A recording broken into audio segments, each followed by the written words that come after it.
What is the inner Earth?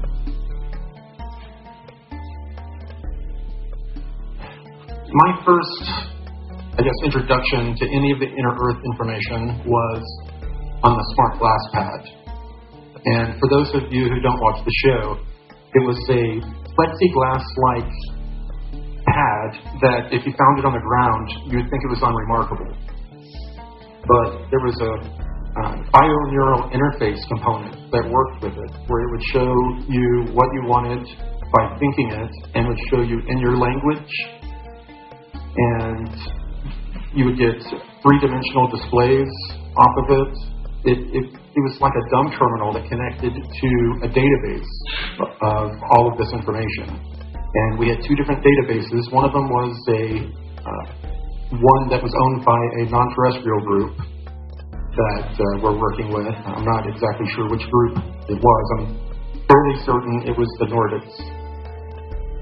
And then we have the database that you connect to that is just the military information, nothing off-world, other than what we've gleaned on our own. So a lot of the time I spent on the research vessel, it was quite boring. I was either wiping down the walls, setting up or breaking down modular rooms for different experiments. So we would get a lot of time to look at these smart glass pads, and for some reason the inner Earth stuff got my attention. I really liked it.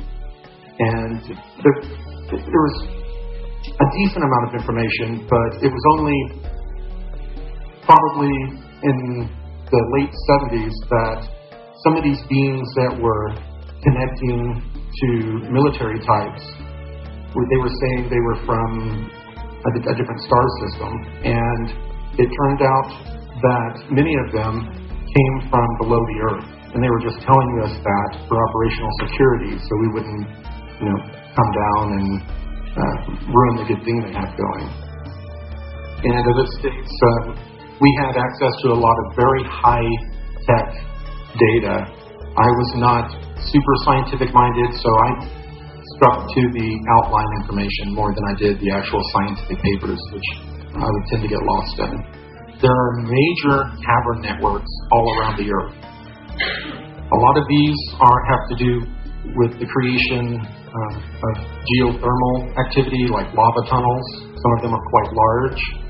Others come from rift systems that have been exploited by non-terrestrials many thousands of years ago. And they had connected rift systems with tunnels that they created. And this was the ancient builder race that disappeared. And since then, different non-terrestrial groups, inner Earth groups, and military groups have been exploiting the same underground waterways and some areas the size of Texas that are open underground. Some of them are so large that condensation builds up, they have rain, they have misty type clouds. The art that I've had depicted, you cannot recreate the feeling of when you walk into a giant cavern and look around, and there's no way that you can really depict the size of these caverns. Amazing. Most of the cavern network that are used by non-terrestrials and humans alike are, at the most, usually about 40 miles deep or less, within 20 to 40 miles. Interestingly enough, there is some sort of UN law, just like if you go out in the middle of the ocean, you're in international territory where certain laws don't apply. They've written laws like that for space, but also if you go to a certain depth in the Earth, after you get in a certain miles deep, you're in international territory. You're not. If you went directly below somewhere in Texas, I can't remember how many miles it is, but once you get to a certain point, you're not considered to be in America anymore, and American laws do not apply. That's why they do a lot of their unacknowledged,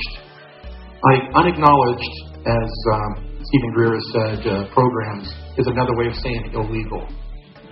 they're not legal. So people that are bound to keep secrets in unacknowledged programs, these are illegal programs, and they shouldn't be held accountable for leaking that information, in my opinion.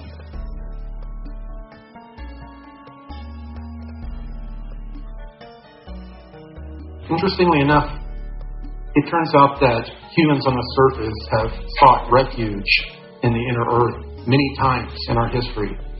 Some of the documentation that I saw on the smart glass pad and imagery that was shown were sort of ancient Aztec-looking structures that had been abandoned long ago that were inside these caverns, not super deep, fairly close to the surface, where it was obvious that thousands of people had lived there for a protracted amount of time, most likely to allow the surface to return to normal. And what I later found out was that different inner Earth groups, different non-terrestrial groups, were rescuing groups of people on the surface and bringing them under. And it was part of this grand genetic experiment. There were over 22 different genetic experiments going on the planet. So they are protecting their experiment, their investment. It's kind of like doing an emergency backup so that they don't have to start over again. They found a lot of interesting life below ground. Most of it's been, a lot of it's been reported, but there are some that it would seem like a sci-fi movie. Giant, not exactly mushroom-looking, but fungus that give off blue light. Some of them give off like an orange light, green light. There are all these different types of plant-like and fungus-like life forms down there that actually give off light. They'll break down dead material, or some of them actually break down the walls themselves and pull minerals out of the cave walls.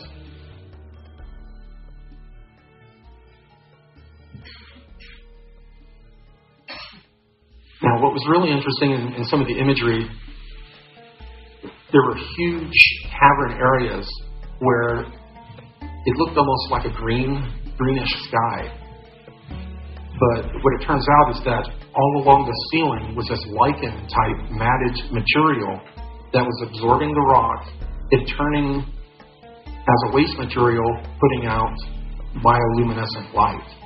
And it wasn't enough to where you could see super well, but it was almost like wearing a pair of the goggles that the military used for starlight amplification.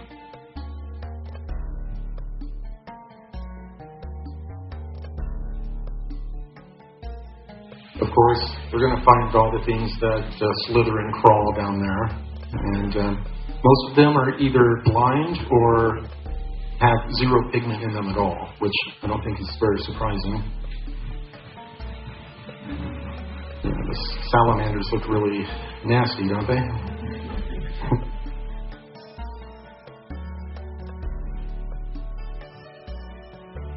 So we have, a lot of different types of life, plant life, that is very interesting. But of course, then we start moving up to things that think and eat and breathe the way we do.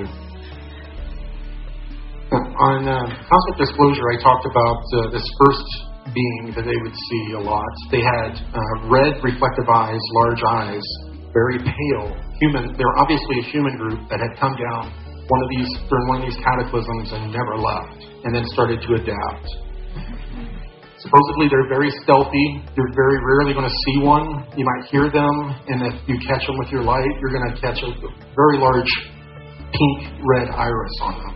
But for the most part, they're hard to catch.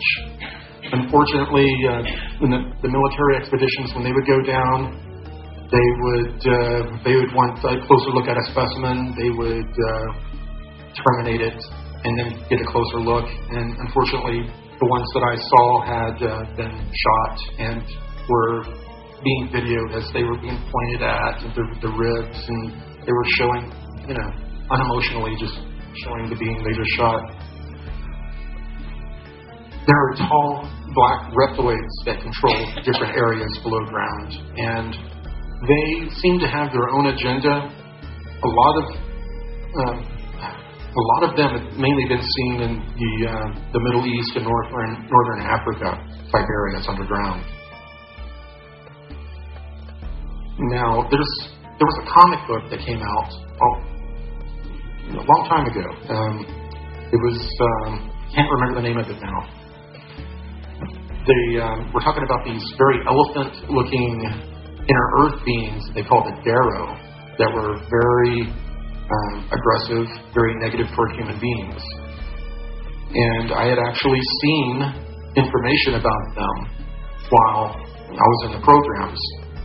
I happened to be 2 years ago at the Conscious Life Expo, before I had become public at all. I went and saw Jupiter Ascending with David Wilcock.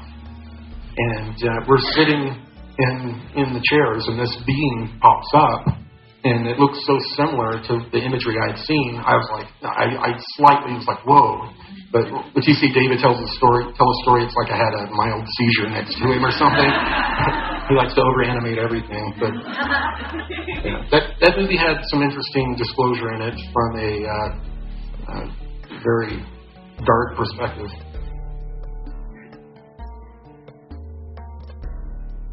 So what is the Hollow Earth? This is a story that's been around for a long time. It's not new by any means. What was often believed was that we had a center sun. The inside of the crust was hollow, and on the inside there were just people, sailing around and living just mirrored to us on the other side. Well, it turns out that there are large enough areas to where I could see where people could get that idea, that they think it's just one giant empty area. But it's a honeycomb. It's the honeycomb Earth. From centrifugal forces, heating and cooling, the convection of the Earth, over time, it's created this entire zone that are porous, like a honeycomb. And a lot of them connect with each other through rift systems, which I mentioned earlier. And ancient aliens have carved out those areas and made them to where you can transnavigate the planet. So there are underground lakes, oceans, rivers, and a vast amount of water that is locked up in in rocks that is crystallized. And recently,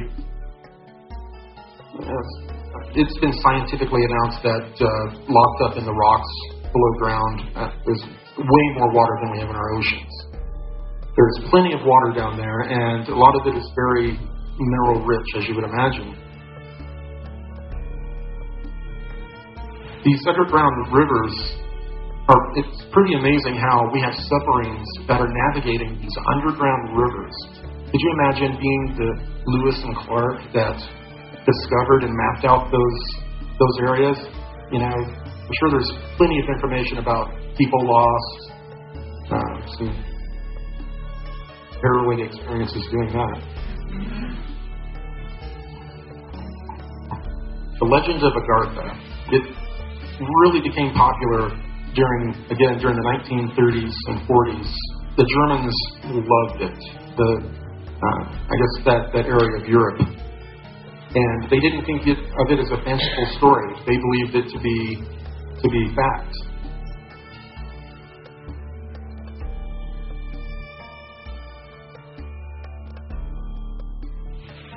These subterranean civilizations were called the Agartha Network. And many times, as I mentioned earlier, these subterranean groups, they would come up and masquerade as gods or angels. And as we became more sophisticated, they had to change, their story had to be more sophisticated. Then they began to tell us that they came from different star systems. There are definitely other beings from different star systems that look very similar to them that are visiting us. So a lot of people think that I'm trying to say, well, people from Andromeda or this are lying. we just know that they were lying to humanity about where they were from, because they were worried that we would, if we found out where they were, we would come down and invade, which I can't disagree with.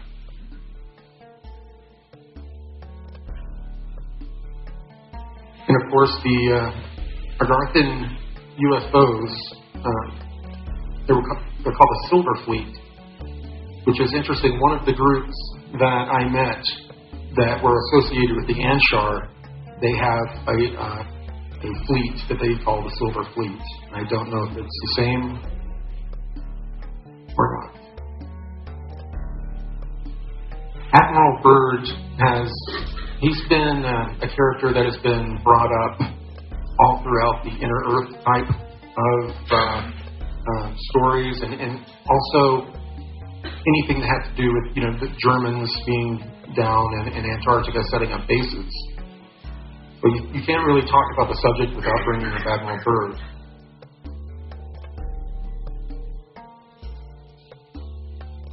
A diary came out at one point, and there's a lot of controversy on whether it's true or not. You have people that are ready to do battle with you either way.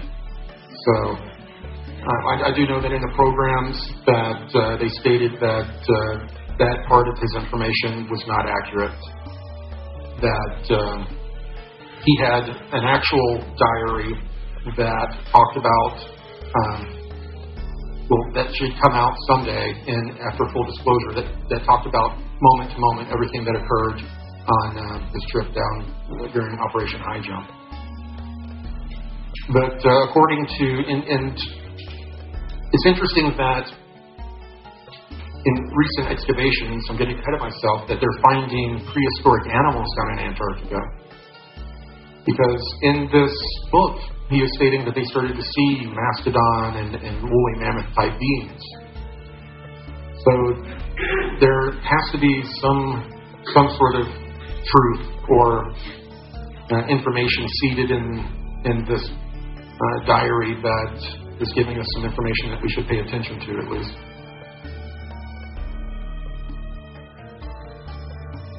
And of course, the diary claimed that Admiral Byrd was flying over Antarctica and was, flown in. Next to him, he was given a escort flight by a UFO. They landed him in a green area, free of ice, and he was then introduced to these tall, blonde, Nordic-looking beings that had Germanic-type accents. And he visited with them a while. They talked about how warlike we are, which that seems to be the common theme with every group that's talking to us. And then he was escorted back to meet up with his fleet.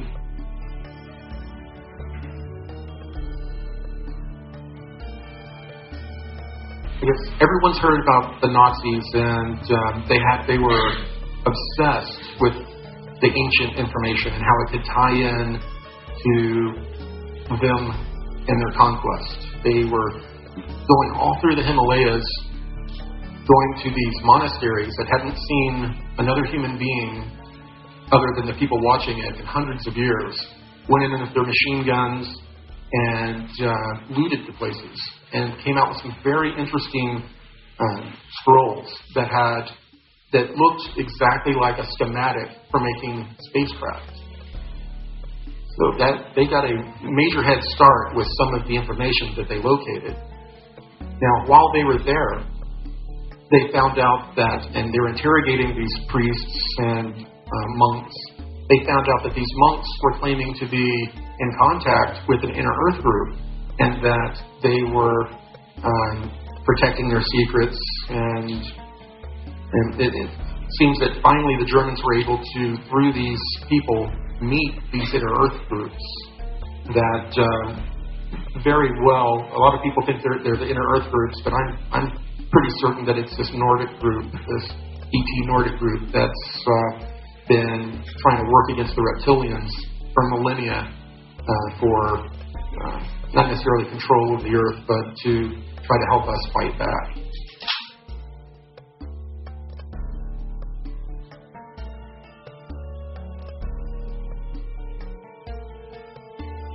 this is when the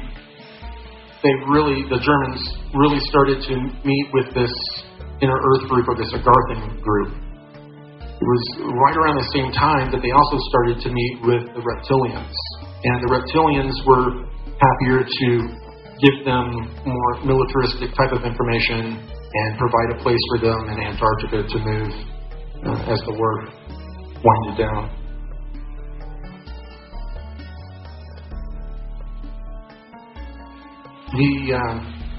The reptilians invited the Nazis into an area that was once an ancient civilization. The Germans moved right in. They were cataloging the information that they were finding, but they were just mainly worried about setting up a submarine military base very quickly for the fleeing elite of Germany.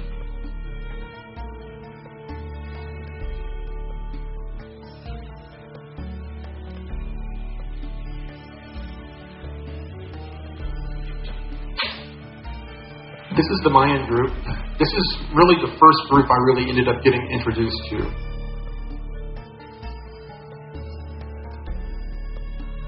They fly in large cylindrical vessels that were pretty much carved out of the inside of a mountain or deep in the earth and teleported out into space. So if you were in one walking around, it does not look that technological. You see stone walls, you feel like you're in a cave. And then every once in a while you'll see something strange, like something floating off the ground, kind of slowly turning, that has symbols on it that obviously looks technological.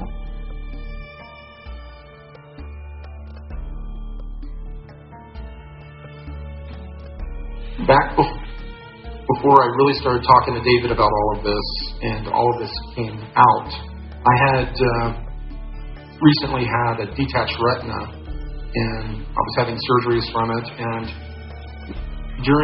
after one of the surgeries, I all of a sudden started recalling a lot of the real negative things I was forced to do, a lot of really bad stuff that a lot of us were forced to do over that 20 years. And I was just about suicidal. I was in bad shape. My wife was extremely worried about me.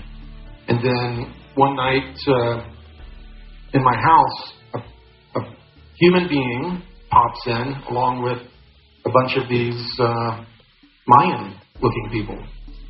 And it was the first time that I met Lieutenant Commander Gonzalez. He was with them, and he was just giving me instructions because they wouldn't talk or interface with me. They brought me up to this ship and put a halo device on my head.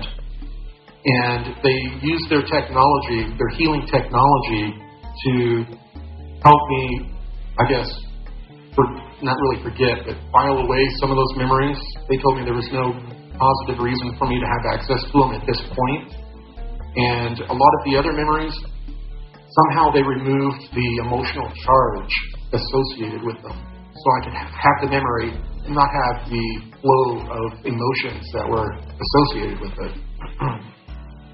This helped me quite a bit. If they hadn't done that, I never would have gotten to the point to where I would have been able to, talk so openly about this information.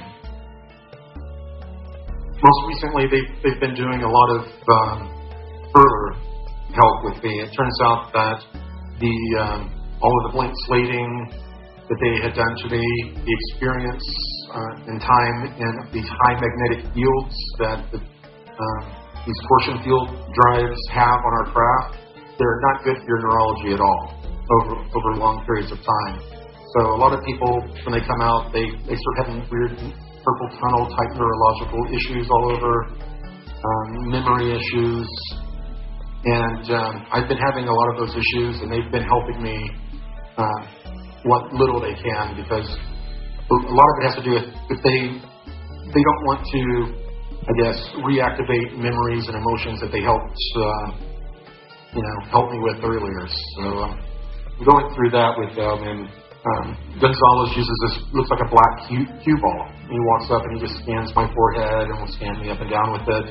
It just looks like a stone. It's hard to imagine how it could be technological.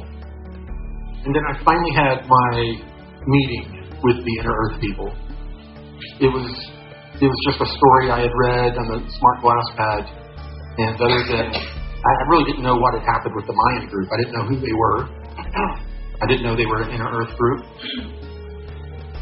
So my first experience was meeting Kari here.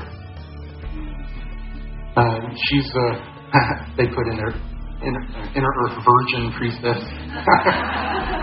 She's a inner Earth priestess who I guess happens to be a virgin. She's over 130 years old. When I interfaced with her, I was able to glean that. And her people, they live much, much longer than that, over 1,000 years. The first time I met, they actually teleported me down there with really no warning. Since then, they started using this ability they have. It's kind of like teleconferencing, but it's all occurring telepathically. And you would appear in this area that David Wilcock dubbed the construct, I guess, from the Matrix. It's the area that's all white, and we'll sit at a table and meet, or have a quick meeting, and then it's over. So sometimes I'm teleported down there, but most often recently it's meetings in what we're calling the construct.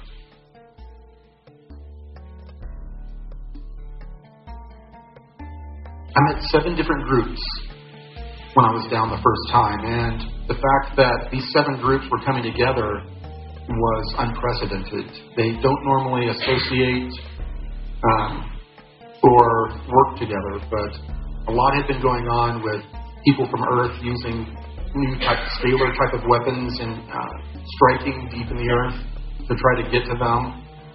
And they were having some issues with some non-human groups that they do battle with from time to time, that things were starting to get hot for them. So they were meeting as sort of an emergency kind of meeting. And the Anshar group had a Saturn symbol that they wore. And depending which group they were, they had a different stone in each area of the amulet. There were some that looked very much like this, that had dark hair. And a completely different group that most of them they had blonde hair or sandy brown hair.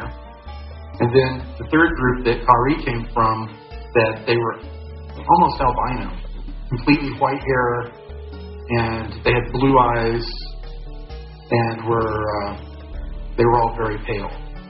And their eyes are just barely larger than us. Every once in a while you see a person that has just very large eyes and they get your attention, I mean, it's only that mild of a difference.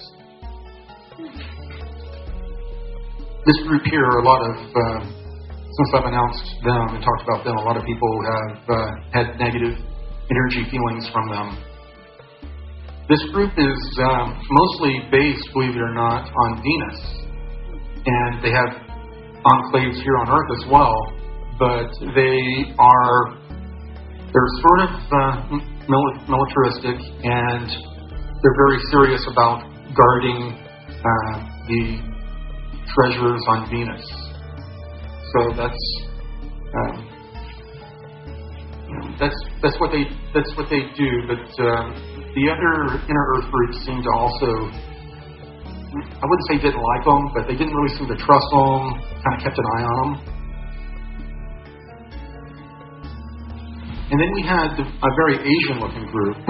Now, a lot of people, they've seen on the internet this mission that supposedly happened where they went to the moon, found a craft, and found beings in stasis inside of them. And one of them they dubbed the Mona Lisa. She had a bump here on her forehead, and a lot of people are thinking that they could be from the same group. And she'd been in space and in stasis, if that was real, for a long time. They look a little bit different than that. They had a very strong Asian look to them. And there was another group that had these kind of like how under your skin you see your vein, the blue vein. All of their skin was that exact same color. And they had more of a kind of a look from like they were from India or that area.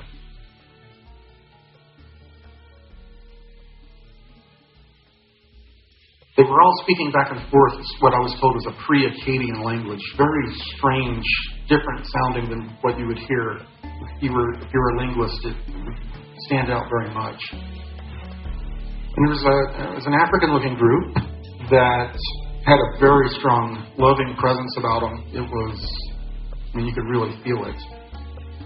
David was surprised when I told him about this because there are a lot of aspects of the people in the secret space program that are prejudiced. They have, I guess, issues, and they were trying to convince David that outside of the planet that there are no African-looking people, which is absolutely wrong. And this is the Anshar group that I've gotten to know the best.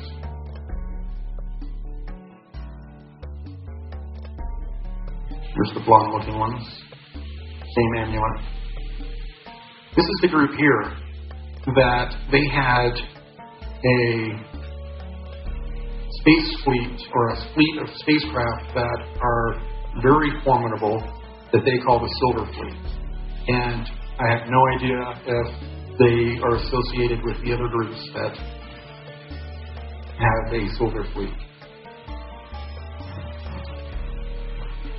The Raptors are a group that seem to be a holdover, or I guess when the dinosaurs had been removed from the planet for this mammalian experiment, some of them had been pulled underground to be kept safe.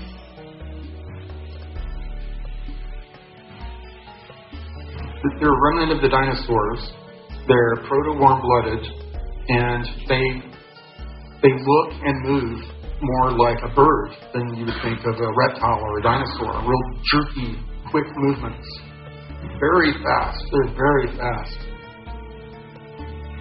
And most of them have some sort of feathers on them, like a plume, that are colorful. Some people think that this could be behind some of the Quetzalcoatl kind of feathered serpent stories from the Mayans. Could be. I'm not sure about that myself, but they do inhabit a lot of Central and South America. They've taken over a lot of areas, including some crystal caverns that these inner Earth groups used to use as libraries, and they lost access. And here's the ones we'd love to hate, the reptilians. People know more about them than just about any other race. But there are a lot of different types of reptilian types of beings. Some of them are rather short, like 3.5, 4 feet tall. They have a head shaped like the guy there on the right. That's kind of a gray alien kind of look. They kind of look like gray aliens. And a lot of people that have been abducted by them or had experiences with them have thought that they were picked up by the Greys when it was actually this group.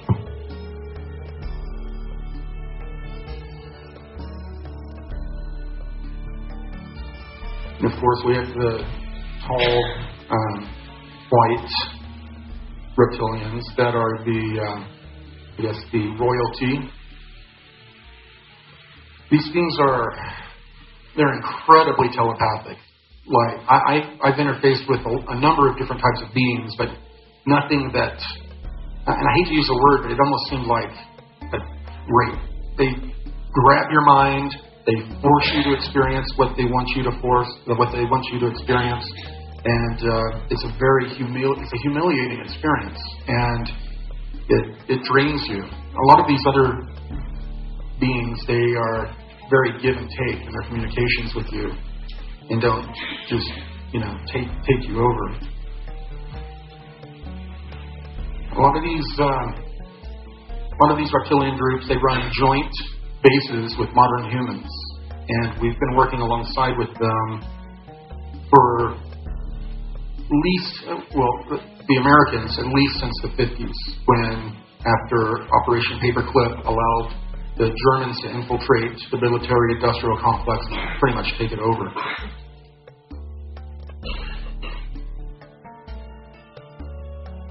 So, as a part of the inner Earth, I guess we're a part of the inner Earth now. We're setting up deep underground military bases all over the planet, under the ocean, very deep, and we're competing for territory with some of these older groups. A lot of the reason why they've been stating that they're putting all these bases in the ground is for continuity of government, which is a little ridiculous. That's the same reason that they have built these different bases on Mars. They state that they built these for continuity of species instead of continuity of government. If Earth was wiped out, they would have a genetic stock of humans to draw from. As I stated, all these unacknowledged projects go on. Human cloning. Cloning has been going on for a long time. We supposedly didn't discover genetics until, was it 56, around that range? Well, we were working with non-terrestrials doing genetic experiments in the 30s and 40s. So this has been going on quite a bit longer than most of us would think, the genetic part and our involvement in it. We, of course, reverse engineer technology and do a lot of research and development. And they try to keep it below the area where they would be held accountable legally for what they do to a lot of the human guinea pigs. Everyone has probably seen this map. And what's interesting is that these maglev trains, they do run all over the planet, but there is a much older maglev train system that is non-terrestrial. It is larger, and we've accidentally cut into it, drilling holes a few times. And, they run us out and tell us, don't come back. But there is a much, much larger underground tunnel network that the non-terrestrials use.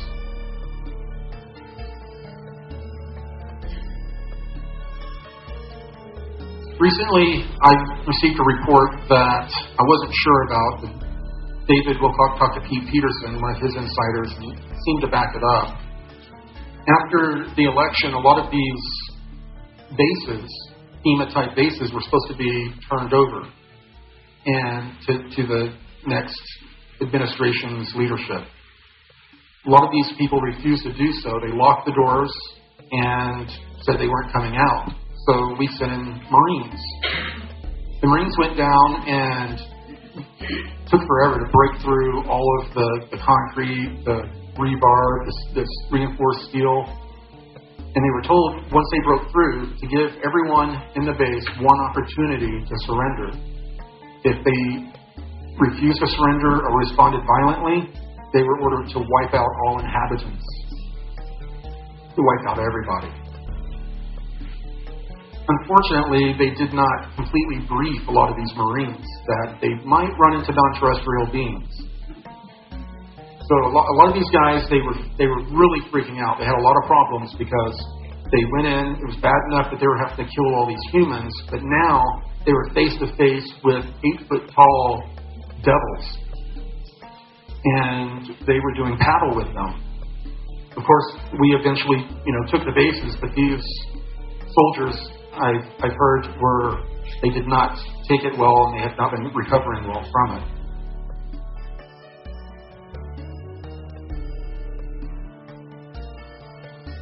Talk about some of my lab experiences, and as I stated before, my lab, it stands for military abduction, and we're learning more and more about the programs.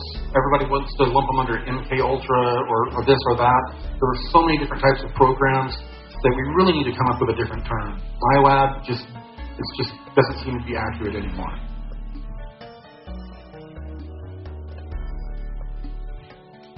Once I was identified as an intuitive empath and brought into the MyLab program, When I was at school, they started picking me up in a white van and driving me for almost an hour to Fort Worth, the Carswell Air Force Base. Yeah, that base has a lot of history going back to even Roswell.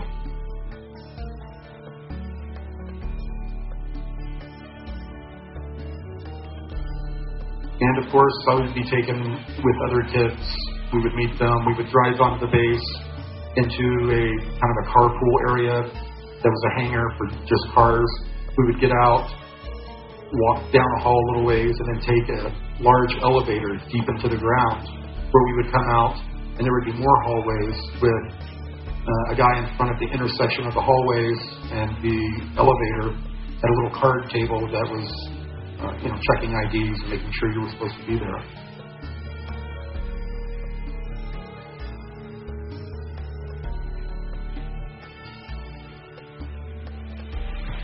They had,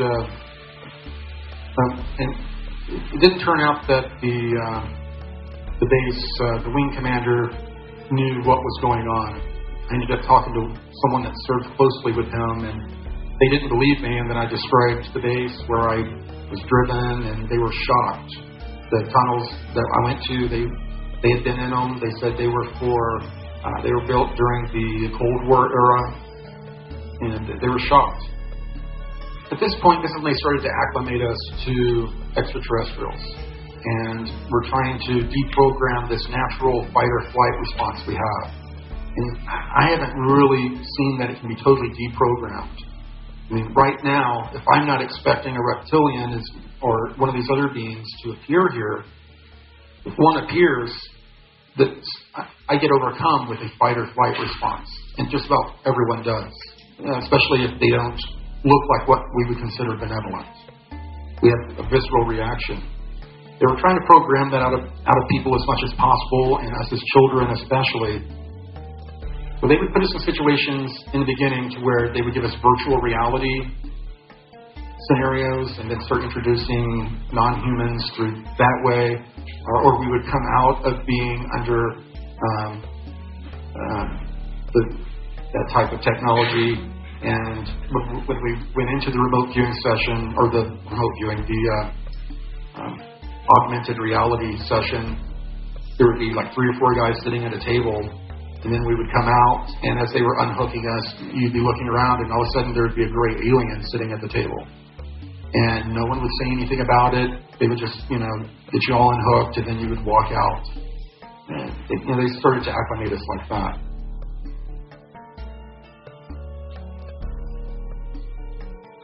Now, with this technology, it was virtual reality, but they were sending things to you bioneurally. There's a place in your back where all the nerves cross, kind of like the 2 little dents are in your back. And they have these 2 nodes that stick out. You lay against it, and they stick against your back, and it will send data to and from your nervous system through those areas. So they could also, kind of like, I guess, in The Matrix, give you a college education or teach you about a certain technology very quickly using this technology, as well as use it to train you and profile you to see how you will react under different circumstances. They use a lot of trauma-based testing in those scenarios, a lot of times just to see how we would react, how much better of a personality profile they could draw up for us to use that information to know how to use us in the future.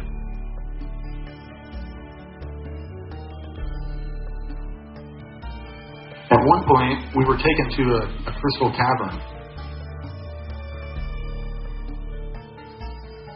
We were first taken underground on the tram system to a location to where there were a number of submarines sitting in a cavern-looking area.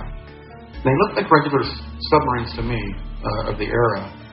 This would have been probably between 81 and 83. I was 11 to 13 years old.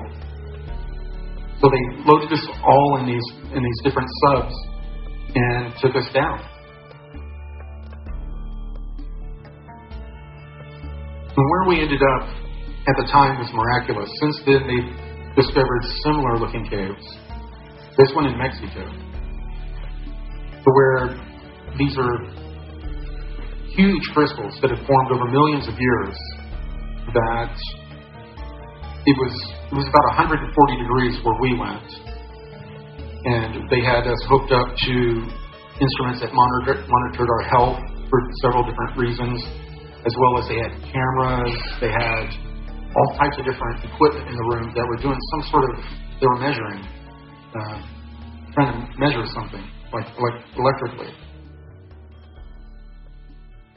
And I told the story in Cosmic Disclosure about how they wanted us to try to interface or psychically connect with the crystals, that they warned us not to physically touch the crystals because the crystals could harm us or we could harm the crystals, that we were just to reach out to them.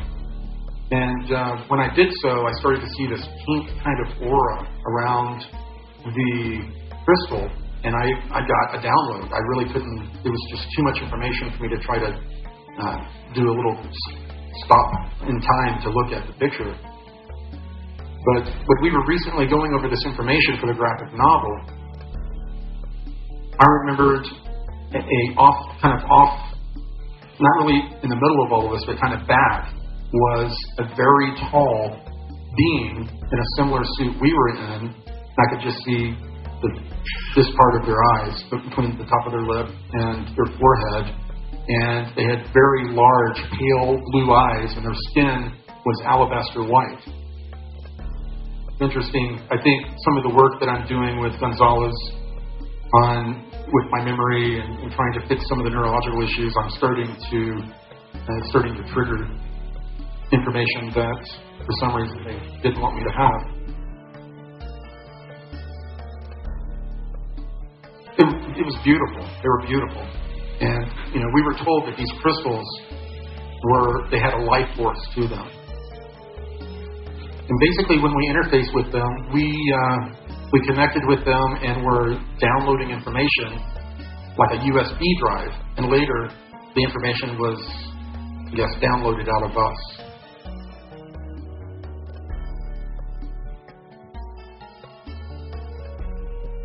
Of course, as protocol, at the end, we were all debriefed as a part of them also removing the data from us, and then we were blank slated and sent back up to the surface, where we soon got into a white van, were driven to school, and then our parents picked us up. And we were usually given a memory of going on a field trip to a museum or to see a show or something like that.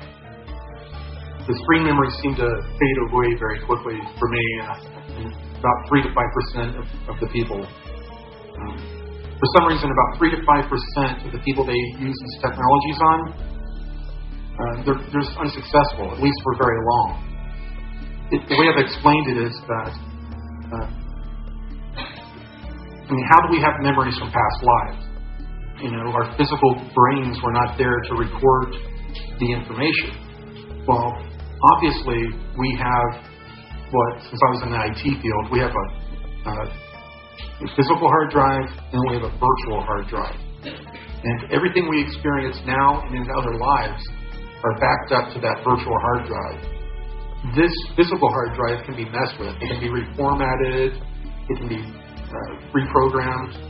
But the information that is up in the cloud, I guess you would say, can't be. And if they remove information from your physical hard drive, there seems 3 to 5% of the intuitive impasse, there seems to be a automatic download or type of thing that occurs where the information starts coming back and they're unable to erase the information permanently. This is the first time I went down to the Anshar area down in the inner earth. I was brought down. There was a bright flash. I wasn't expecting it. I was laying down, and all of a sudden I find myself, I'm laying down on a floor in a completely different environment. All of a sudden it's cooler. I can smell and kind of taste minerals. I hear kind of echoey type of sounds. I was not where I was when I went to sleep. And I was in the middle of this room, and I saw people guarding doorways, kind of off in the distance. And at that point, Hari, Gonzalez, and a small delegation approached me. And I was still pretty nervous.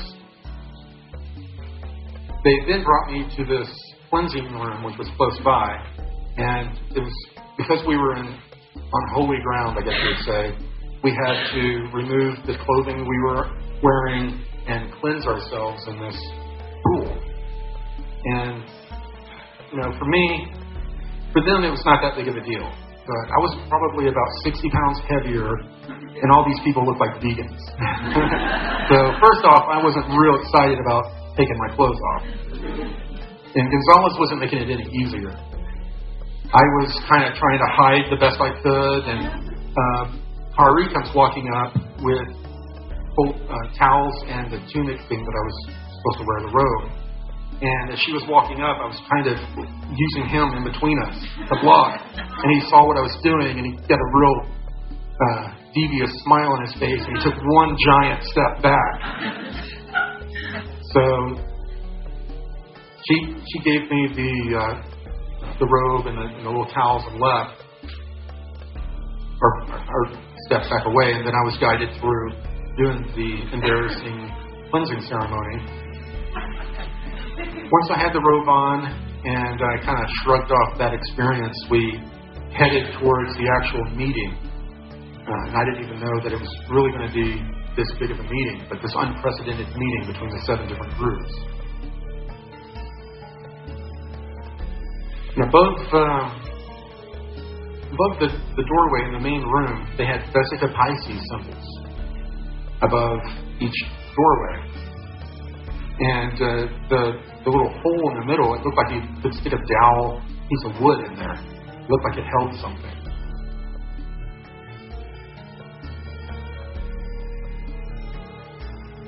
One of the symbols I saw a few times was there was a large gold star, and next to it a smaller red star, both of them with 8 points.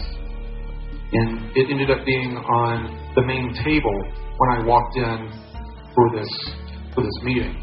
And they had this is very accurate, by the way, the placement of it all. And this is when they started really speaking this pre-Akkadian language. And that's when they started also discussing what a threat our scalar weaponry had become to them, and how we were basically seeing all these underground bases weren't doing the intelligence to find out whose they were, and when we were attacking them, we weren't distinguishing between them. We were just, there's one, hit it. And it was causing them a lot of problems.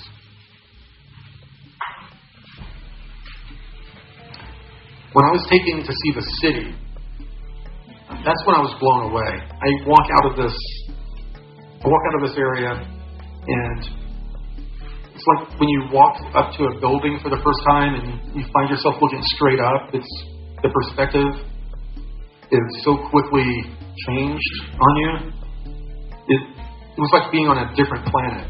There were some of these natural pillars that were in between the ceiling and the floor. Remember how big these pillars would have to be.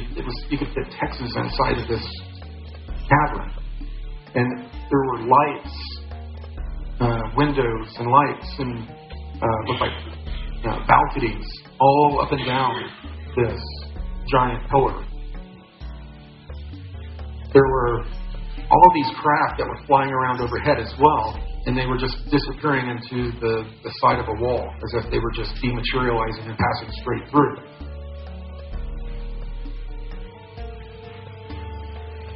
And they had egg-shaped craft, cigar-shaped craft, and irregular flying saucer type craft that were flying, and it looked like kind of like a highway.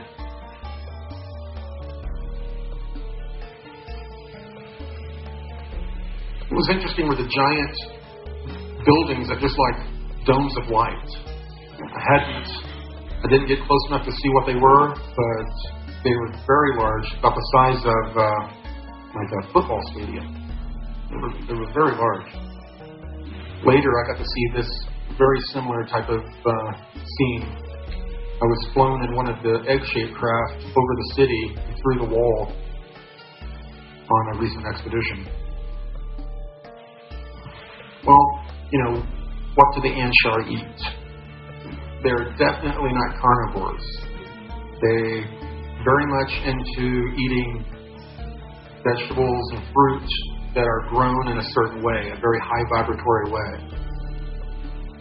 It's interesting how important that is to them, having high vibratory food. When Thierry told me that was a very important part of this journey that most of us leave off. We'll work on the, somewhat on the physical part, but we'll work on the spiritual part. We don't realize that we hit a glass ceiling until we can get our physical bodies in the right vibration for what we're putting in it. But this was a huge area. I mean, these crops were enough. I mean, they could feed millions of people.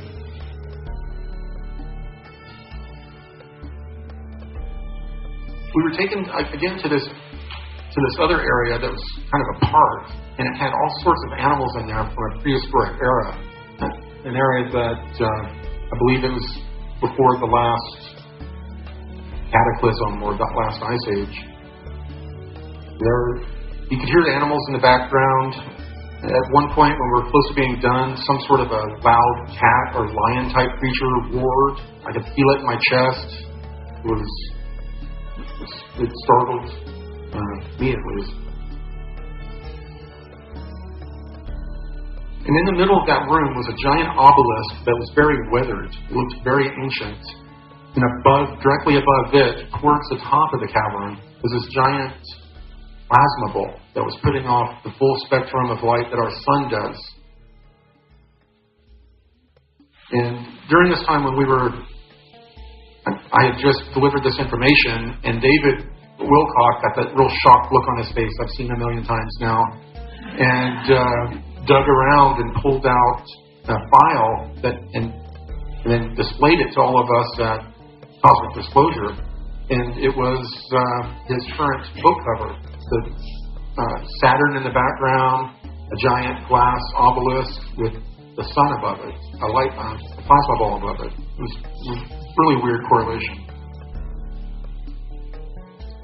My trip there ended with me being brought to the libraries. When I arrived there, completely different look. Everything, all the stone was white and polished marble. And when I first arrived, there was a large, skinny gold arm sticking out of the ceiling holding a crystal ball. And when I told David this, he remembered a story about a pyramid that was found in Bimini underwater, and there was a hand holding a crystal, and the guy pried it out. I guess that reminded him of that story. Now, when we walked through the library, we would see these very old rolled-up scrolls. We were seeing tablets and different weird-looking books that were bound by plant material and leather, all the way up to the end, where I was seeing books that you could have ordered off of Amazon.com a week before. They had the ISBN numbers on them. It was amazing. So they keep abreast of all of everything. They have full access to the internet. It's down there that Ari was telling me that there's a lot of information that has been out there, and a lot of it about the Anunnaki and all of that is fairly accurate, but that the information very early on had been co-opted by this, Illuminati-type faction that wanted to make their religion our religion, so they tried to skew some of the information. Apparently, to these raptor-type beings, they had lost access to one of their crystal caverns that had a lot of information that was very important to them. And they wanted access to that information. And Kyrie had heard that as a adolescent, I had been brought down there to interface with the crystals. That was one of the big reasons they wanted to interface with me, is to try to see what kind of information they were able to glean. They had one of these old crystals, and they had it in this chamber that they were trying to regrow it somehow.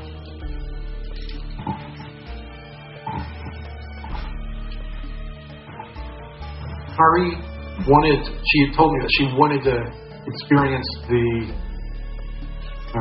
memory I had of connecting with the crystals. I was kind of leery about it. I didn't know who she was. She was wanting to do something that is very personal. And she could tell I had intrepidation, and she walked over to a wall, turned around, and then she had this drink that she called the elixir of Isis that would calm me down and put me in a state to where I could communicate with her better, and I turned it down.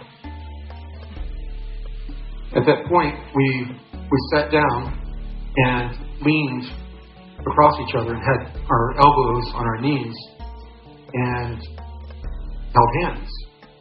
And at that moment, I felt as though I was pulled outside of my body towards the middle of where we were, and there was some sort of, I don't know, it's like a whirlwind going on, and I started seeing all these flashes of her life. And as she was going through my life, trying to get to the point to where she could experience that experience, I was seeing those time periods in her life too. But a lot of what I was seeing, I wasn't able to interpret because I have such a different experience than she does. But there was an experience to where she was upset extremely that one of her childhood friends had been killed in an incursion with these raptor-type beings. There were a few things like that, and that's when I was able to glean from her that she is a priestess set aside to be holy, that she has never engaged in sex or any of that. She was totally put aside just for what she was doing. And after I had that experience with her, my wife would walk in for months, and I would just be sitting there staring at the wall, thinking about all of the conversations we've had. And very little of the conversation that we had in the library and the information we exchanged in this mind meld have I really recorded. I'm still processing a lot of it, and I hope to get it out at some point. But it affected me profoundly.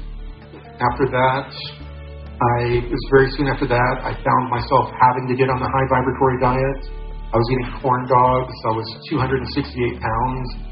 And I guess people that saw the show, you saw how quickly this transformation happened. It was almost bizarre. People at Gaia, when I would show up each time, I was so much different. They had problems processing it. A lot of people out in the community are convinced that I've been replaced by a clone. A skinnier clone, yeah. Now the Anshar, they let me know that for millennia they have been reaching out and interfacing with human beings and helping them channel information that is spiritually enlightening and also information that is scientific that will help us through certain periods.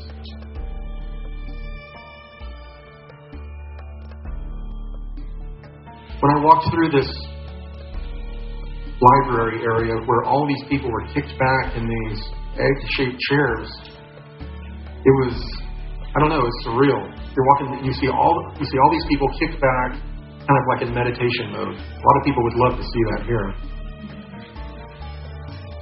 But that's when it was explained to me that they reach out, they'll reach out, and a person usually will tell them who they're going to be in the session. Like a person will be there, and they'll come to them, and they'll be like, "Oh, are you blah, blah, blah, blah, blah," from their belief system?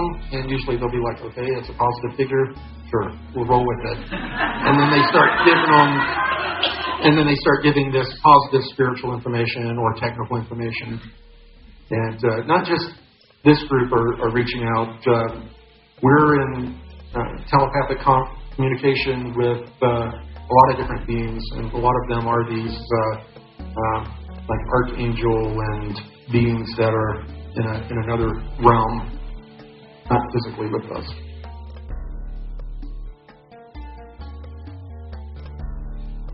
The Inshire brought me on 2 different occasions down to Antarctica.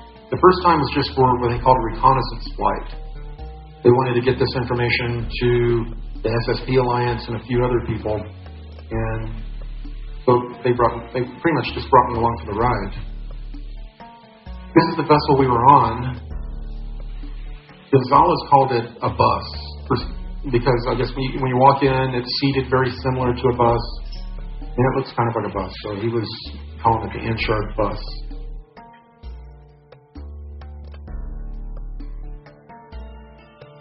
Now, one of the interesting things I was shown is that directly below Antarctica, there is a huge kind of a cavern system that goes in under the water, and then it runs into the rift system that runs under the Ross ice shelf, and runs up through under the ocean in a rift system that runs all the way up to North America. The military-industrial complex has been exploiting those areas for many, many years. We've developed these giant black submarines that are electromagnetically propulsed, but they're the size of container ships. They're huge. They actually load with, I saw them unloading, but they will load with cranes, giant container ships, just like you will see in any harbor around here. And then they take them under the ground, in the water, down to various places in South America and ultimately Antarctica. And a lot of the area they travel through are areas that were, created between rift systems by the ancient Goode race. They're very ancient underwater tunnel systems.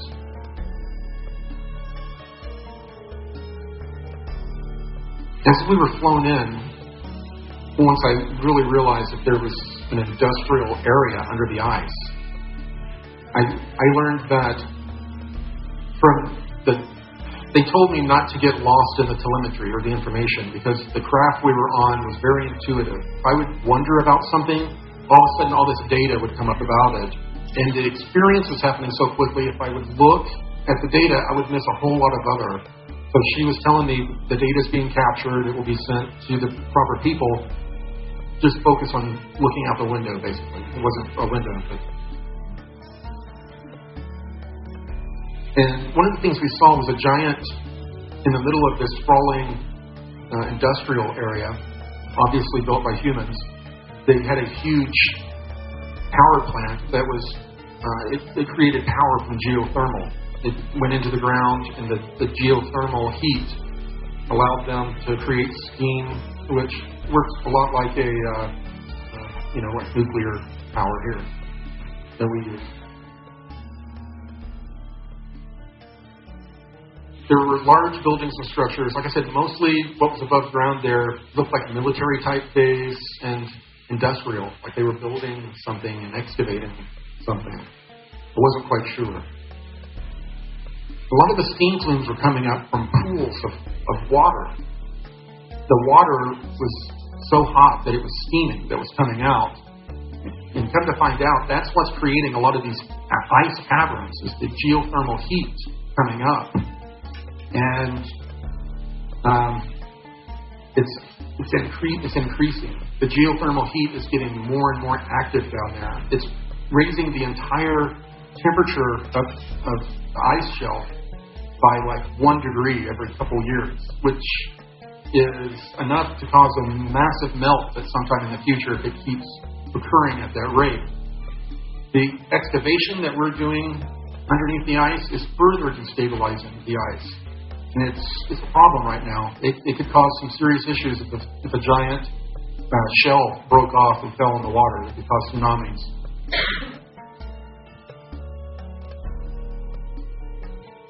And they're doing most of their excavating with steam, pressurized steam, to clear out areas where they are finding ancient palm trees, ancient structures, mastodons, woolly mammoth-type creatures. They're finding them everywhere.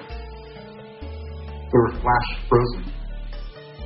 After that trip, I returned back to the inner Earth hangar area through this blue swirling vortex that was just above the water. That's why I've gone in and out of it several times now. One of the groups that I didn't know about until Ari told me about them was a group called the Banished. This is a group that is made up of people that have been kicked out of inner Earth societies over millennia because they didn't want to live by the rules.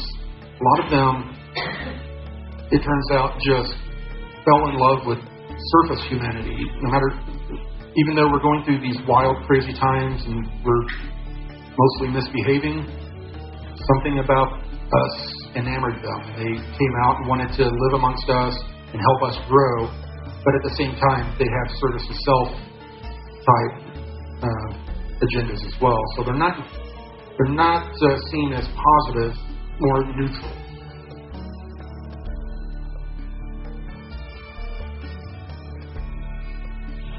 My first encounter with the Banished, I was actually down at Long Island on our trip last year, family trip.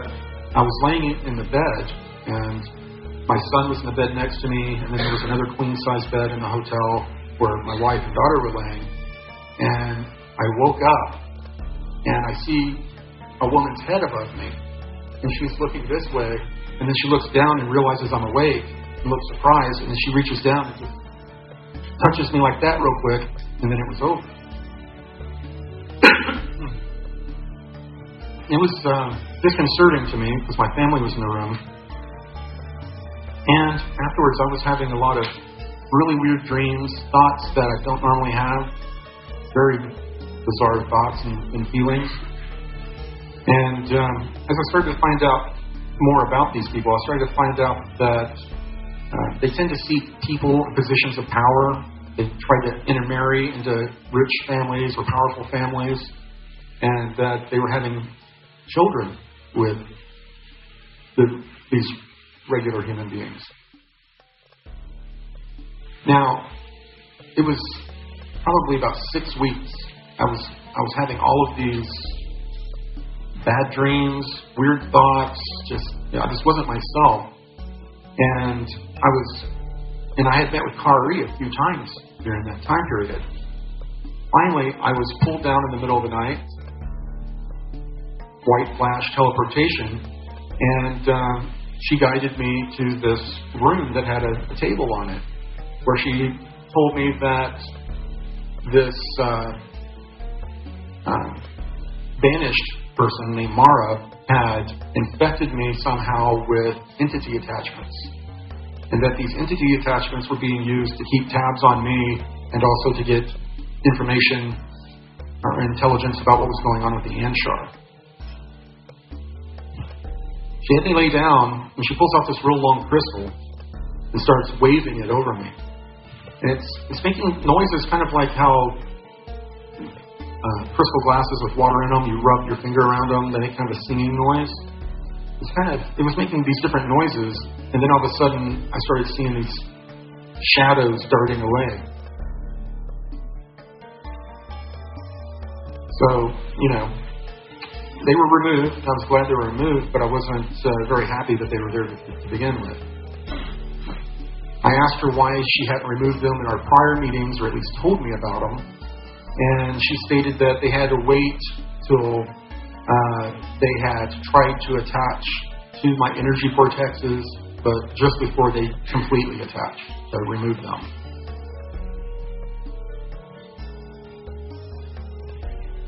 The most recent trip, I was taken down where Gonzalez was already waiting for me, and we were brought down to this different hangar. And this is the time when we got in one of these egg-shaped craft, and they just started flying us through the walls and over the city. I got to see that scene that you saw flying over the city before we flew through another wall.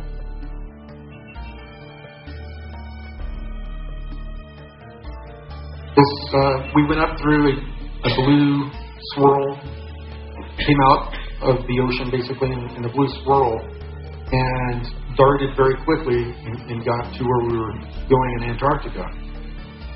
They didn't slow down. They headed straight for a wall, just like they would do in the inner Earth, in the caverns. We went right through the ice.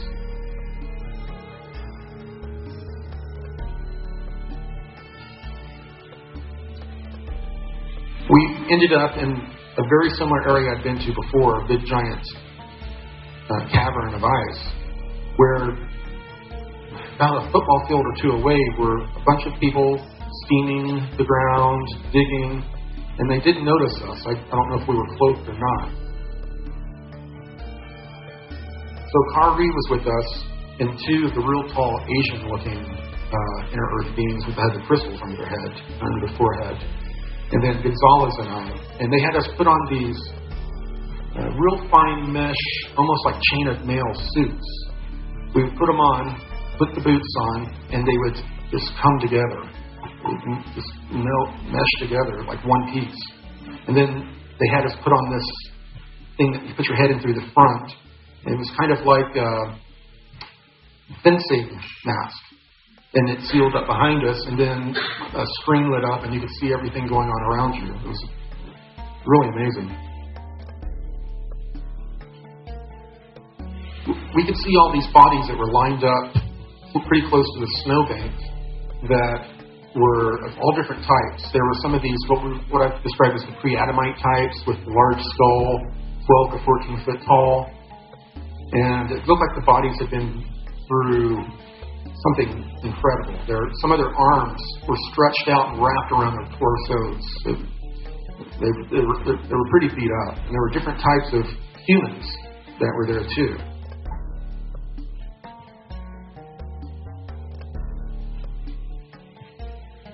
Gonzalez had with him a special core sample kind of tool that we were using to push into these frozen dead bodies to get genetic samples. He was also taking some sort of images as he was taking the sample.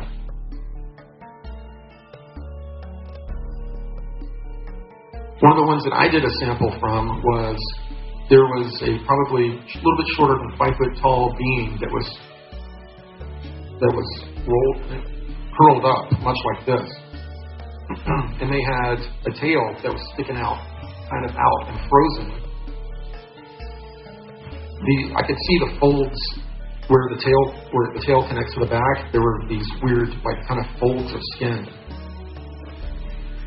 And I had to stick the probe in there and get a genetic sample out for them. But was one of the interesting things is that people in those programs, they were calling this a Pompeii on ice because the way these bodies were discovered. They were discovered in a very eerie, similar way to Pompeii.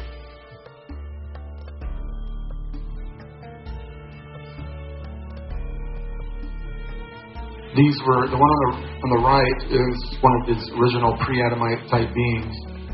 And they had the long, elongated skulls, kind of the fatty pockets on their chests, kind of a pot belly as well, and very wide hips, very interesting wide hips. And of course, many of y'all have seen that with the ancient Egyptian depictions of some of the pharaohs.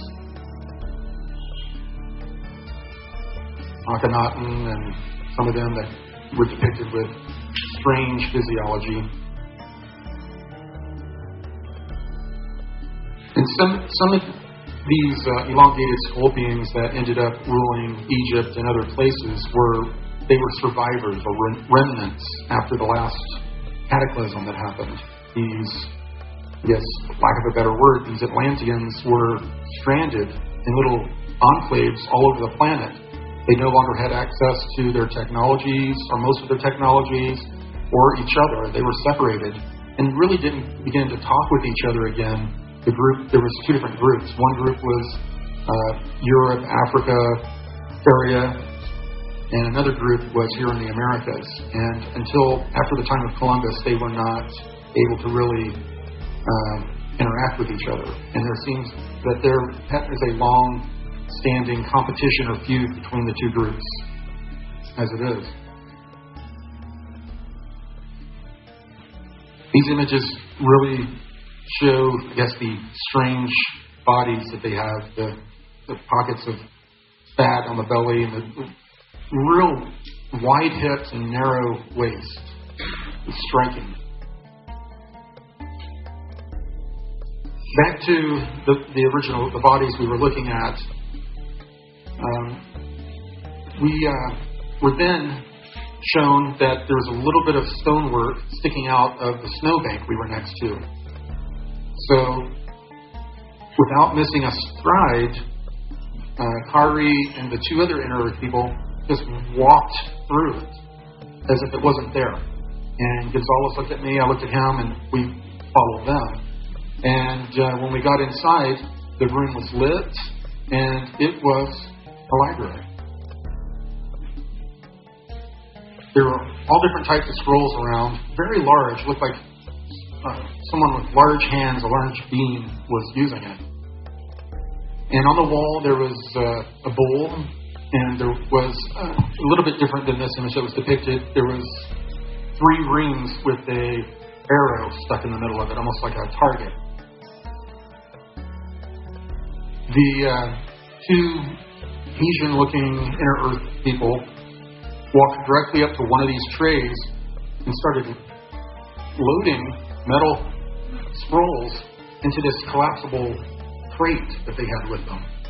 And it was crinkling. It sounded a little bit like tin, but I was able to see one of them that had flopped open a little bit, and it looked like laser-etched symbols, all in it, laser-etched symbols.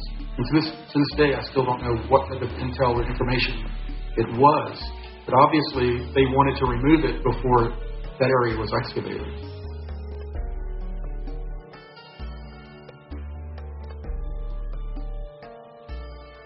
So, how is all this information really important to us? Our consciousness is expanding at a huge rate right now. Finding out more information about these Inner Earth groups that have been so tied to us in our journey here on planet over millennia will help us understand our history, but also a lot of the information that we're looking at. Where so much of it has been turned into different belief systems or religions that people will sit there and regurgitate information in a way that they give other belief systems, crap for. We'll give people crap for being so much of a fundamentalist when we're the same way with our belief systems. What will help is if we start to open our minds a little bit to other information and realize that, if we can look at this information with different eyes, we may get even more useful information out of it. A different perspective of looking at it and looking at ourselves.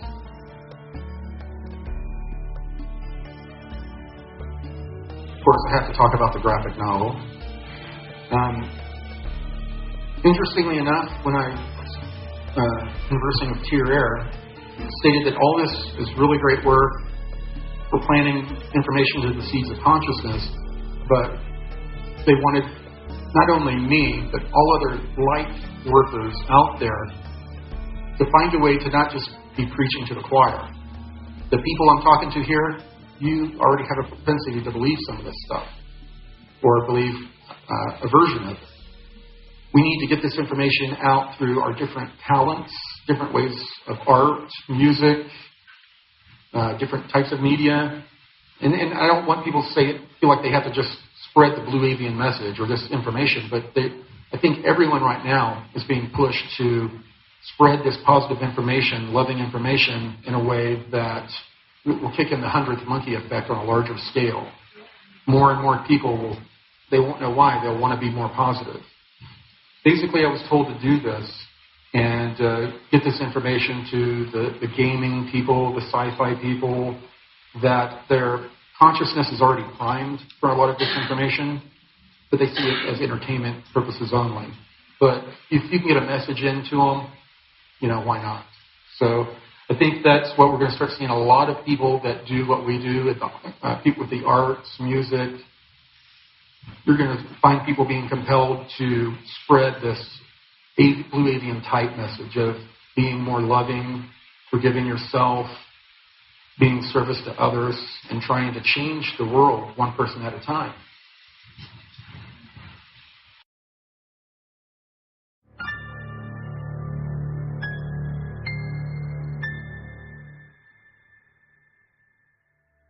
What is their message? Their message for humanity is that we need to become more loving, we need to become forgiving of ourselves and forgiving of others.